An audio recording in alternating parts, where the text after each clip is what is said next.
Have you ever noticed how some older men walk into a room and instantly shift the energy? No flashy clothes, no cheesy pickup lines, no desperate need to prove anything. And yet, younger women notice. They lean in, they listen, they smile. It's not magic. It's not money. It's presence. It's maturity. It's confidence that doesn't try too hard. If you're a man in your 40s, 50s, maybe even 60s and you're watching this, I'm going to tell you something most guys your age don't hear enough. You're not past your prime. You're just starting to understand your real power. Because here's the truth: youth might attract attention, but depth, composure, and masculine stillness, that's what keeps it. That's what drives younger women crazy in ways they don't fully understand. In this video, we're breaking down 7 powerful flirting tactics older men use not to impress, not to convince, but to draw younger women in naturally, with no chasing, no pretending, no games. Every one of these strategies is backed by psychology, and yes, sharpened by the wisdom of Stoicism. You'll learn how to be less obvious, but more unforgettable. How to speak less, but say more. How to touch her attention without even touching her. But fair warning, this isn't for men who want shortcuts or fake charm. This is for men who are ready to own their years, their silence, their energy, and let that speak for them. So if you're ready to play a different game, the kind only men with real presence can win, you're in the right place. Make sure you subscribe right now, because what you're about to learn doesn't just change how women see you. It changes how you see yourself. Let's start with the first tactic. Number 1. Own your age. It's your secret weapon. Own your age. Don't hide it. Don't shrink it down or try to package it like something you're trying to pass off. Age isn't a flaw. It's a filter. It separates the boys from the men. And women, especially younger women, notice it when you carry it well. The mistake most older men make when they flirt with younger women is not what they say. It's how they carry themselves. They try too hard to compensate. They speak fast, laugh loud, chase trends, and try to shrink their age down to something more socially acceptable. But that energy smells like insecurity, and no one is drawn to that. What actually creates attraction is something quieter. Stillness, presence. When you walk into a room and your posture already speaks, when your eyes don't scan but observe, when you move like you've got nothing to prove and no one to impress, that's when she starts paying attention. Not because you're younger, but because you're solid. You are not competing with the boys. You've already won that round. She's not looking for someone who mirrors her world. She's looking for someone who's walked through storms and didn't lose his balance. Someone who's been broken, rebuilt, tested, and didn't crumble. Someone whose face holds stories and whose silence speaks louder than flattery. You don't need to fake youth. You need to radiate depth. The way you sit, the way you speak slowly, the way you choose your words like a man who values stillness more than noise. The way you listen like you've learned that talking less often says more. These things matter. Your age is not your burden. It's your signal. It tells her you've lived, you've lost, you've built, you've buried, you've broken and grown again. You've seen fire and learned how to walk through it without making a scene. That's Stoicism. And that's the kind of man younger women don't forget. The ones who don't ask for attention. The ones who make eye contact and don't blink. Who smile slowly. Who never rush. Who hold space like they own it. The key is to stop apologizing for your years. They're your armor, not your baggage. Don't try to dress like her age. Dress like yours. Don't try to move like you're 25. Move like a man who knows his value. Because when she looks at you, she's not looking for youth. She's looking for the calm in a storm. She's looking for weight, for steadiness, for the kind of man who doesn't perform, he just is. You don't need to announce your worth. When you own your age, she feels it before you speak. And when you fully accept that, you stop chasing. Because you realize something deeper. You're not too old. You're finally ready. If you feel that, type it in the comments. I own this. Stick around. What's coming next might just change how you move for the rest of your life. Number 2. Don't chase her beauty, see through it. You see a beautiful woman and something in you tightens. Your eyes widen. Your voice lifts just a little. You think, maybe if I compliment her, maybe if I smile more, she'll open up. But the moment you start chasing beauty, you lose her interest. Not because you're wrong to admire her, but because she can sense it. Women, especially younger women, have felt pursued for their looks their whole lives. They know what it feels like to be seen as decoration. They're numb to compliments, immune to attention. She doesn't want another man who's stunned by her face. She wants a man who sees through it, a man who looks at her and isn't hypnotized, a man who recognizes beauty but doesn't shrink in front of it. Think about it. How do powerful men move through the world? They don't throw praise at every woman they meet. They're selective with their attention. They speak less and observe more. And when they do compliment someone, it lands harder, because it comes from a place of clarity, not desperation. When you chase beauty, your energy becomes needy. You become predictable, replaceable, just another man hoping she picks him. But when you see through it, when you look at her and don't flinch, something shifts. You stop treating her beauty like a prize and start treating her like a person. That's rare. That's attractive. And that's the difference between boys and men. Younger women crave being understood, not flattered. They want someone who listens to the subtext, who pays attention to the way they talk about their day, their passions, their fears. And when you focus on her mind, not her makeup, it disarms her. Suddenly, you're not like the others. You're not trying to impress. You're trying to connect. That's what pulls her in. She starts to lean forward, not because you chased her, but because you didn't. You held your ground. You made her feel like more than a mirror. There's a Stoic principle that fits here perfectly. Focus on what's within your control.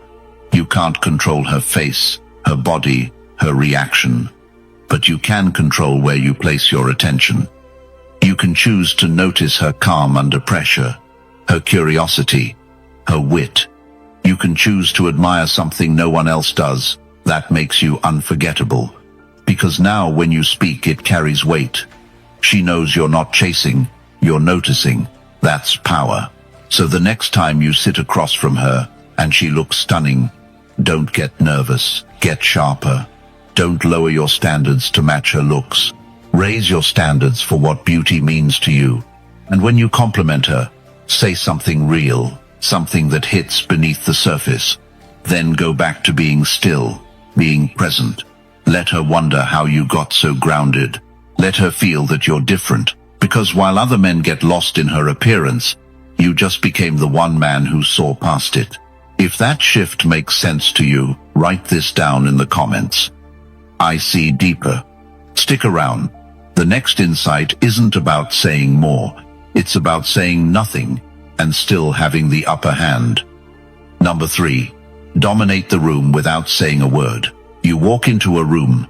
You don't say a word. No big entrance, no fake grin, no attention-seeking energy. Yet somehow, everyone notices you, especially her. Why? It's not about height, not about muscles. It's the energy. And energy is loud even when you're silent. Every man gives off a signal when he enters a space. Most men radiate noise, nervous laughter, twitchy body language, too much eye contact or none at all. They're trying to be noticed. And the harder they try, the more invisible they become. The man who truly dominates a room doesn't need attention. He owns the space by being anchored in himself, not distracted, not performing, just present. This presence is built on restraint, on calm. It's in how you walk deliberate, not rushed. How you sit shoulders relaxed, chin up. It's in the pauses before you speak, the patience in your eyes, the way you hold stillness like a throne, not a cage. When a woman sees that, she doesn't just see confidence, she sees command. And it stirs something deeper than attraction. It stirs curiosity. Who is this man? Why is he so composed? Why doesn't he need the room's approval? That's the beginning of dominance. Not control over others, but control over yourself. There's a reason Stoicism has always been tied to powerful men, because it trains you to manage your reactions, your attention, your posture. The Stoics believed in mastering what's within. That inner mastery, when practiced consistently, becomes visible, tangible. People feel it when you enter a room, and it doesn't require wealth or status. It requires practice. Practice holding silence. Practice being comfortable, not reacting. Practice letting others talk while you observe. Practice being the calm center in a chaotic space. Younger women in particular are hyper-tuned to this kind of energy. They live in a world full of overstimulationless noise, messages, games. So when a man walks in and carries zero chaos, he becomes magnetic, not because he demands attention, but because he doesn't chase it. You don't need to be the loudest voice. You just need to be the one who isn't rattled. That's what she remembers. Dominating a room is not about being alpha. It's about being grounded. It's not about being better than other men. It's about being better than your own impulses. You don't fight for space. You expand naturally into it, with presence, with weight, with clarity. Let her notice you without words. Let your posture speak. Let your silence stretch. Let your stillness unsettle what's weak and calm, what's real. You don't need to speak loudly to be heard. You just need to be deeply sure of yourself when you say nothing. And when the moment comes when you do finally say something, every head turns, because they already felt you coming. If that's the kind of presence you're building, drop this in the comments. I move quiet. And trust me, what's coming next will change the way you lead without saying a single word more. Number 4. Take the lead. Stop asking for permission. You're on a date. She looks at you and says, "I don't know, what do you want to do?" And you freeze. You think you're being polite. You think asking her opinion is respectful. But in that pause where you hesitate, where you give up, the wheel she starts to pull away. Not because you're rude, not because you said something wrong, but because you just gave up your power. Women, especially younger women, aren't looking for someone to follow them around asking for direction. They're looking for someone who knows where he's going and invites them to come along. Taking the lead isn't about dominance. It's about clarity. It's about presence. It's about knowing what you want, saying it simply, and moving forward without needing her approval first. Let's be clear. Taking the lead doesn't mean ignoring her. It means including her in a world you're already building. It means saying, "I made us a reservation here," instead of, "Do you want to eat here?" It means walking on the street side without needing to announce it. It means choosing the table by the window because the light is better, and owning that choice. The moment you stop asking for permission, your energy shifts. You stop looking for validation. You stop outsourcing your confidence. And that's when she feels the shift. Not just in what you say, but in how you say it. Fewer questions, more direction. Less doubt, more direction. There's a calm strength in the man who leads without forcing. He's not loud, he's not aggressive, but when plans fall apart, he adapts. When things get awkward, he holds the frame. When emotions get high, he stays grounded. That's Stoicism in motion. It's Marcus Aurelius in the flesh, composed, decisive, ready. Younger women pick up on this instantly. They notice when you hesitate, when you fish for cues, when you backpedal on decisions. But they also notice when you don't flinch, when you say, "We're going here," and walk with purpose. When you touch the small of her back as you guide her through the crowd, not because you're being controlling, but because you're creating direction and safety. Leadership is sexy. Quiet confidence is addictive. And the less you ask for permission to be that man, the more she wants to follow your lead. Now, let me pause here for something important. If this message is hitting something in you, if part of you is remembering the man you used to be, or the one you've always wanted to be, then don't just listen. Join the movement. Subscribe to this channel right now. And if you're ready to go deeper, to step fully into this version of yourself and connect with a community of men who are done asking for permission to lead their own lives, then become a Stoic member. We're building something powerful here, something solid, and I want you in it. Because the truth is, leadership isn't something you earn by waiting. It's something you claim by stepping forward. If this hits, and you're done hesitating, write this in the comments. I lead now. And don't go anywhere. What comes next will shift the way you create moments that she remembers long after the conversation ends. Number 5. Create tension, not attention. There's something more powerful than compliments, louder than showing off, stronger than trying to be the center of attention. It's tension.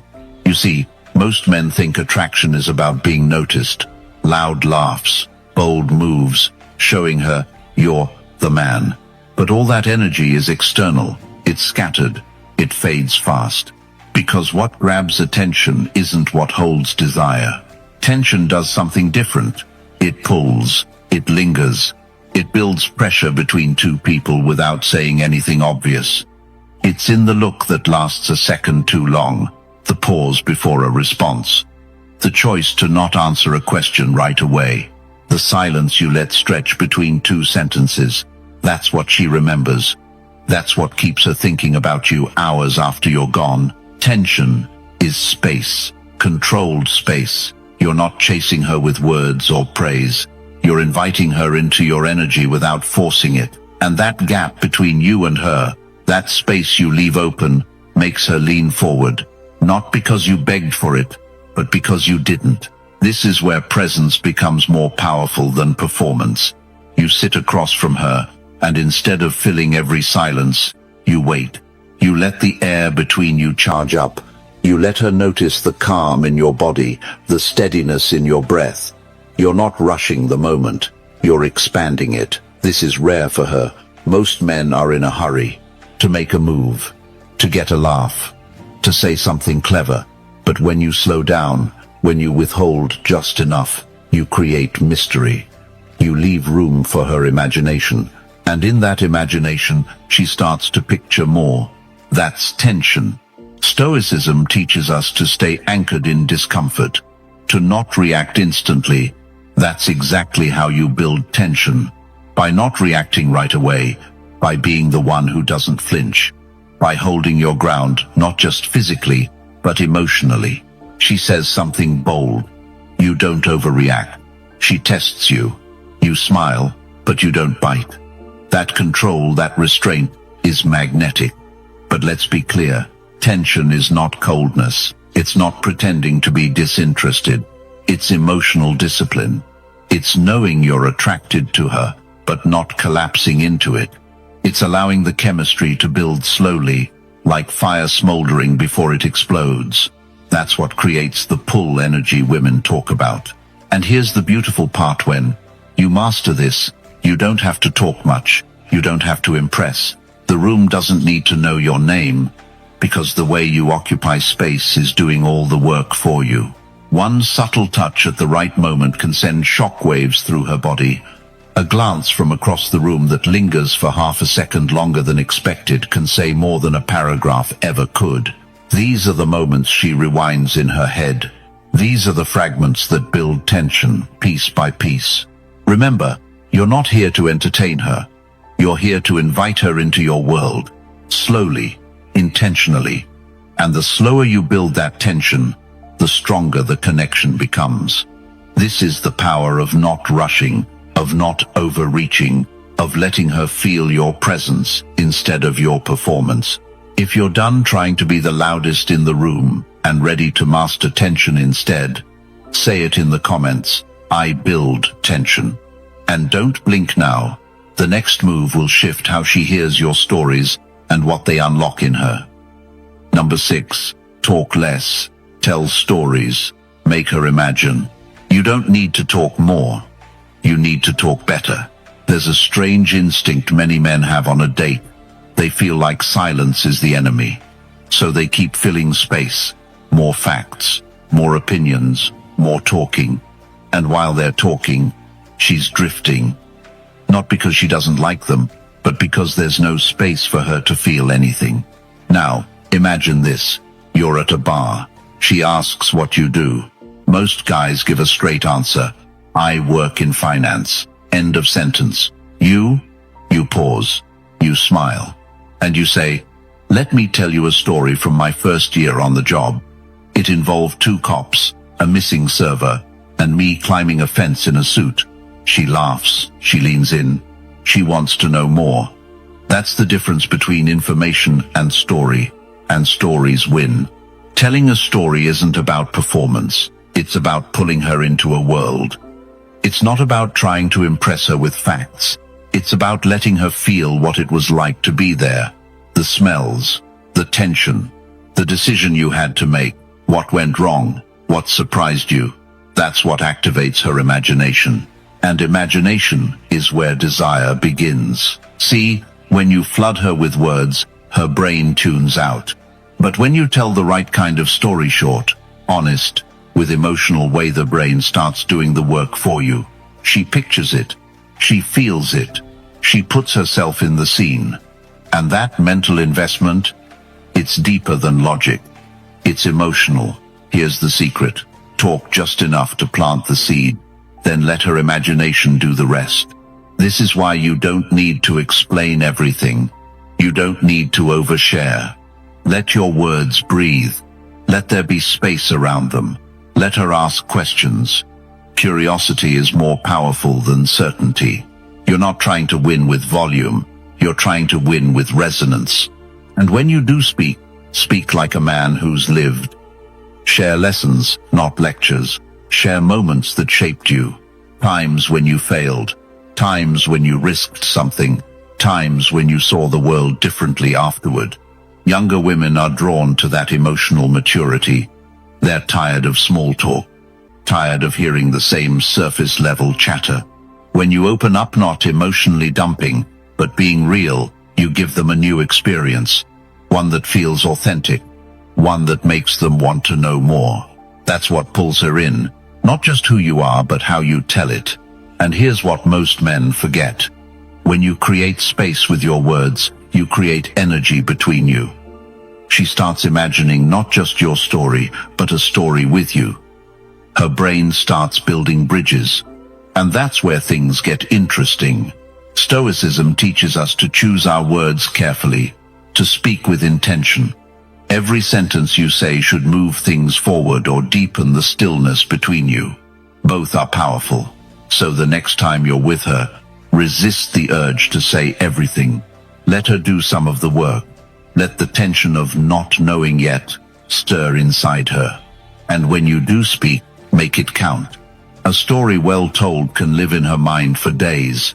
A glance between sentences can linger for hours. You don't need a speech. You need presence, a memory, and the courage to say just enough. If you understand that, and you're ready to speak less so she feels more, say this in the comments. I speak less. Stick with me, because what you're about to learn next is what makes her chase something she can't explain and that starts from within you. Number 7. Let her chase the calm inside you. There's a reason she texts you after the date, even when nothing happened. It wasn't the jokes, it wasn't your outfit. It was how she felt when she sat across from you. Calm, safe, seen. In a world that spins too fast, with constant noise and people chasing dopamine like a drug, a man who radiates calm is unforgettable, especially to a younger woman who's used to chaos, used to attention-hungry guys, emotional highs and lows, fast texts, fast energy, fast collapse. But you didn't chase. You didn't react. You didn't try to manage her impression of you. You stayed centered, grounded, unmoved. That calm, that's what she remembers.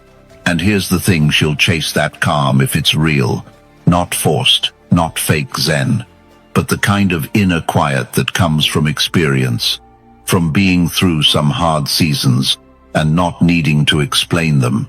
from knowing your emotions without letting them run your day. That's Stoicism in action. See, most men walk into a room with their nervous system in full broadcast mode. Eyes darting, shoulders tight, voice slightly strained. They're trying to read the room and adjust. They're constantly reacting. You don't do that. You set the tone. You move slower. Speak less. You're not there to perform, you're there to observe, to listen, to choose your words. And she picks up on that immediately. You're not controlled by the environment.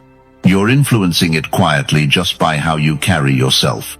You become the emotional anchor in the room, the one who doesn't shift with the mood, doesn't rise with the drama. And that kind of emotional steadiness is rare. It's something she hasn't felt, often not in guys her age, and maybe not even in relationships before. That's why she leans in. That's why she watches how you respond to tension. That's why she feels something around you she can't name. Let her chase that. Don't try to over-explain yourself. Don't tell her how calm you are. Just be it. When she tells a dramatic story, listen, but don't mirror the drama. When she gets quiet, stay relaxed. Don't rush to fill the silence. Let it exist. Let her feel what it's like to sit with someone who doesn't fear stillness. And when you do speak, speak like a man who's thought before he opened his mouth, who's lived, who's felt things but doesn't wear his pain like a badge. She doesn't want perfection. She wants regulation. She wants to be around a man who won't collapse when life hits hard, who won't become a boy when emotions rise, who can take chaos and turn it into clarity. That's the man she chases, the one who doesn't flinch, the one who doesn't beg, the one who doesn't try to match her energy. He invites her into his. And yes, this takes time, discipline, reflection. It means practicing stillness when everything around you tells you to react. It means slowing your breath, calming your thoughts, letting go of the urge to be understood immediately. But when you get there, when you really carry that calm inside you, you become the gravity in the room, and she'll want to orbit it. If you're becoming that man, or ready to become him, say it in the comments. I am calm. Don't go anywhere. Because next we go deeper, not into her but into your past, and what it quietly reveals every time you flirt. Number 8. Touch with your vibe before your hands. Before you ever touch her hand, she's already decided how it will feel. It's not about skin, it's about energy. It's about the vibe you bring before your fingers ever get close. And if your presence isn't already touching her mind, her nerves, her imagination, then your hands won't matter. Most men rush the physical. They think touch starts with contact. They reach too soon, too clumsy, too eager. But the truth is, women feel you before you touch them. They read your eyes, your posture, your pacing. They sense whether your calm is real or fake, whether your attention is centered or scattered. Touch begins with energy, the vibe you carry, the tone in your voice, the way you look at her, not with hunger, but with presence. Let me ask you something. Have you ever been near someone who didn't touch you but made you feel like you'd been held? That's the power of emotional touch. And that's where real attraction starts. Not with grabbing her waist, but with how you hold her gaze. Not with brushing her arm, but with how safe and curious she feels in your space. Younger women are hypersensitive to this. They've grown up surrounded by forced energy men who push too fast, too soon. So when they meet someone who knows how to wait, who knows how to build, who lets the moment stretch without pressure, it confuses them in a good way. It feels rare. It feels real. Stoicism teaches restraint, not repression. You're not shutting down your desire. You're channeling it. You're not pretending you're not attracted. You're choosing how that attraction shows up. And when you learn to carry heat without leaking it all over the place, she feels it deep in her body before you've touched anything. That's how you flip the dynamic. You stop trying to break the tension. You become the source of it. And when you do touch her gently, slowly, it doesn't feel like a test. It feels like the obvious next step in a dance you're both already moving through. Think of touch like music. You don't start with the loudest note. You let it build. You create rhythm, silence, contrast. You let her lean into it before it arrives. When you're tuned in, her body responds before you do anything. Her pupils shift, her shoulders soften. She leans just slightly forward. And you're not chasing that signal. You're receiving it. You're listening with your presence. That's what separates men who rush from men who resonate. It's not about being safe or being smooth. It's about being in control of yourself. You don't touch because you need to. You touch because the energy has already earned it. And if you don't feel that vibe yet, you wait, you build, you create more space. You look, you listen, you let her curiosity rise. She's not afraid of being touched. She's afraid of being touched by someone who doesn't know himself. So know yourself. When the moment is right, don't overthink it, but let your energy touch her long before your hand ever does. Because that's what she'll remember. That's what she'll replay later alone. That's what makes you different. If you're ready to bring that kind of presence into every room, every date, every interaction, drop this in the comments. I touch without touching. And get ready. Because what comes next is about power, not over her, but over yourself, and that's when everything changes. Number 9. Don't fill the silence, own it. Silence used to make you sweat. You'd feel it creeping in between sentences. You'd rush to break it, to fill it with any words, jokes, facts, questions. You thought it meant something was wrong. That if there was silence, she was bored, or worse, losing interest. But now you know better. Silence is not a problem. It's a test, and it's one of the most powerful signals a man can give.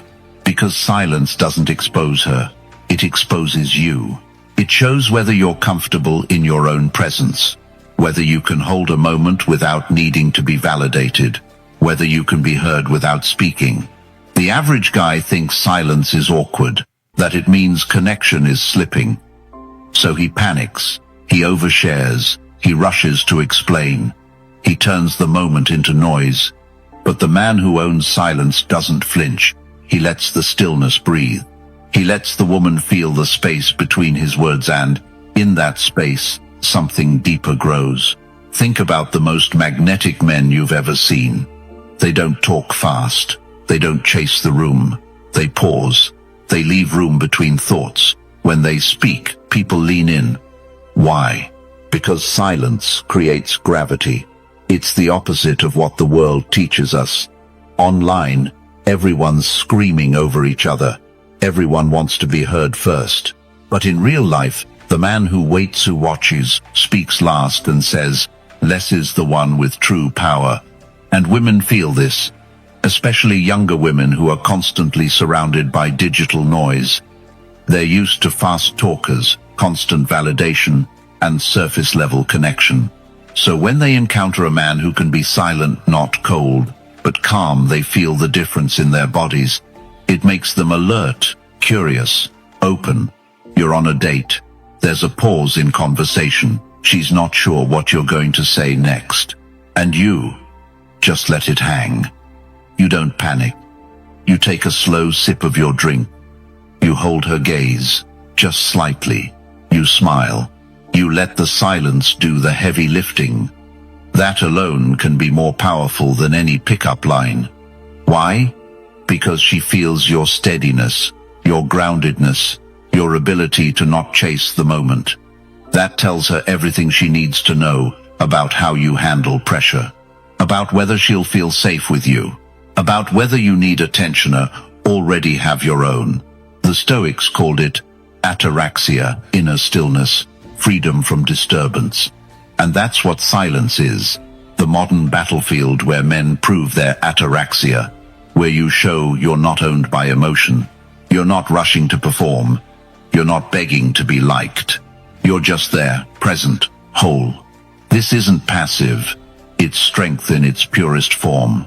Even in arguments, silence can be a weapon, not in a manipulative way, but in a masterful one. When a woman expects you to react, and you don't, when you absorb the moment, breathe, and respond with clarity. Instead of emotion, you change the entire energy of the interaction. She might raise her voice. You keep yours low. She might push. You stay rooted. That calm creates contrast, and that contrast creates respect. Here's the twist. When you no longer fear silence, you begin to use it. You start noticing the moments where less is more, where no reaction creates more pull than a dozen compliments, where a simple pause can speak louder than a monologue. Even outside dating, it applies everywhere. In meetings, in negotiations, in leadership. The person who can hold the silence without filling it commands the room. Because people lean in when you don't rush. They listen when you don't scramble for attention. And that includes her. So don't just get through the silent moments. Lean into them. Let her feel the heat there, the weight, the stillness. Let her feel your presence, not your performance. And when you do speak, make it land, make it slow, make it count. Because one sentence spoken from true stillness can echo longer than a whole night of nervous words. If that's the man you're becoming, if you've stopped filling the gaps and started owning them, drop this in the comments. I hold silence. Stick around, because in the next move, we step into the kind of presence that stays with her long after you're gone and might be the only thing she can't explain. Number 10. Kiss when it's quiet and she's waiting. The most powerful kiss doesn't start with a line. It doesn't follow a joke or a compliment or some planned-out move. It begins in silence. That moment when the world seems to pause. No more talking, no more performing, just presence. Her eyes are on you, you're close. The air shifts, and she's not moving away. She's waiting. Most men ruin this moment. They rush it, they second-guess it, or they talk through it. They don't read the energy, they break it. But not you. You understand something deeper. The most unforgettable kiss is not taken, it's offered. And before it happens physically, it's already happened emotionally. Through the way you've carried yourself. Through your calm. Through how you've created space for her to feel, to relax, to trust. This kiss is earned long before it lands. It's earned in how you made her feel when you met her. When you didn't try to prove anything. When you let her speak and actually listened. When you let the silence grow between you and didn't flinch. When your words had weight. When your presence told her, I'm here, but I'm not chasing. You've built that. And now it's quiet. The world fades. There's a beat. She doesn't pull away. Her voice slows. She looks down, then back at you. Her breath changes. And if you've been tuned in, not overthinking, but feeling, you know, that's the moment. Not when you feel ready, but when she is. Not when you plan it, but when the stillness opens the door. This isn't about technique. This isn't some alpha male timing trick. This is emotional intelligence, somatic awareness. It's presence. You're not waiting for the right moment. You're creating it by the way you stay grounded, clear, and calm. By the way your energy fills the space without flooding it. And when you do move in slowly, deliberately, it's not a surprise. It's a release of everything that's been simmering beneath the surface, of the story you didn't have to tell, of the electricity you didn't have to name, because she's felt it too. She's been waiting too. And when you finally close that space, she doesn't resist, she melts. This kind of kiss has nothing to do with game. It's built on restraint, on reading cues, on being connected to yourself first, so that you can connect to her without forcing. It's about honoring her pacing, not trying to impress her, but letting her feel you. Not just your lips, your vibe, your strength, your steadiness, all of it wrapped in that one moment. And here's the Stoic truth. It's not the kiss that defines the moment. It's the presence behind it. Because you could kiss a dozen women and still not know what it means to truly be there. But when you wait, when you feel, when you hold back just long enough to know she wants it too, then lean in with full clarity and no apology, that's when it lands differently. She won't tell her friends about the guy who kissed her fast. She'll tell them about the man who didn't rush, who made her wait, who made her wonder, who let the silence build, who kissed her like he already knew what would happen but never needed it to happen. She'll tell them about you, because your kiss wasn't a move. It was a moment. It was the product of everything you did before the tone, the eye contact, the way you touched her with energy before ever touching her skin. It wasn't loud. It wasn't flashy. It was quiet, grounded, real. And that's what she'll remember. If that's the kind of man you're becoming, already own that truth in the comments. I kiss with presence. And if you're still here, then you're not just watching this for entertainment. You're here because you're stepping into something bigger, a deeper way of showing up as a man. One that doesn't rely on gimmicks or manipulation, but on presence, on depth, on restraint, on being so grounded in who you are that she feels it before you ever touch her. If this video spoke to you, if something clicked, make sure you subscribe to the channel right now, because this is just the beginning. Every day, we drop content for men like you, men who live with intention, who lead with clarity, who don't just want to attract women, but want to master themselves. And if you want to go even deeper, join our Stoic Brotherhood, our private membership, where we break this all down in detail.